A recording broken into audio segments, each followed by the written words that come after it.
ഏറ്റവും വില കൂടിയത് എന്ത്? 19-ാം സങ്കീർത്തനം 10-ാമത്തെ വാക്യം.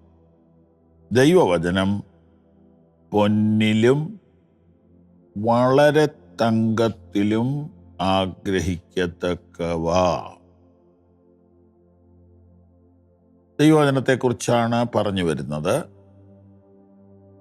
അതിൻ്റെ പല നന്മകളെക്കുറിച്ചും ക്വാളിറ്റിയെക്കുറിച്ചും പറഞ്ഞു വന്നിട്ട് ഇപ്പോൾ അതിൻ്റെ പ്രൈസിലോട്ട് കിടക്കുകയാണ്. ലോകത്തിൽ മനുഷ്യരുള്ളിടത്തെല്ലാം പണമൊരു വിനിമയ വസ്തുവാണ്.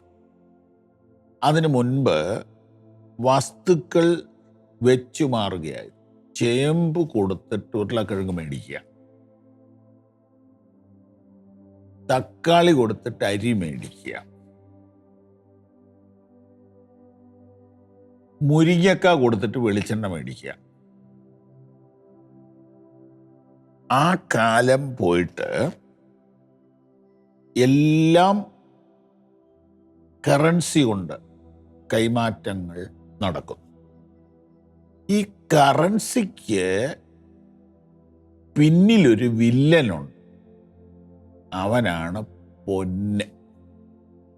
ഇവിടെ ഇതാ പൊന്നിനേക്കാൾ വിലയുള്ള തങ്കം, തങ്കത്തേക്കാൾ വിലയുള്ള വചനം. ദൈവവചനം പൊന്നിലും വളരെ തങ്കത്തിലും വിലയേറിയത്, പ്രഷ്യസ്, ആഗ്രഹിക്കത്തക്കത്. ഇവിടെ പറയുന്നു പൊന്നിനേക്കാൾ ആഗ്രഹിക്കത്തക്കതാണ്, തങ്കത്തേക്കാൾ 22 കാരറ്റ് അതിനേക്കാൾ ആഗ്രഹിക്കത്തക്കതാണ് ദൈവവചനം. പക്ഷെ പ്രശ്നം എന്നാണെന്നറിയോ? പൊന്നിൻ്റെ വില അറിയാവുന്നവരെ പൊന്നു മോട്ടിക്കത്തുള്ളൂ. 1 വയസ്സ്, 2 വയസ്സ്, 3 വയസ്സ്, 4 വയസ്സ്, 5 വയസ്സ്, 8 വയസ്സ്, 10 വയസ്സ് വരെയുള്ള പിള്ളേരൊന്നും പൊന്നൊന്നും മോട്ടിക്കുകയില്ല. അവര് ചോക്ലേറ്റ് മോട്ടിക്കും,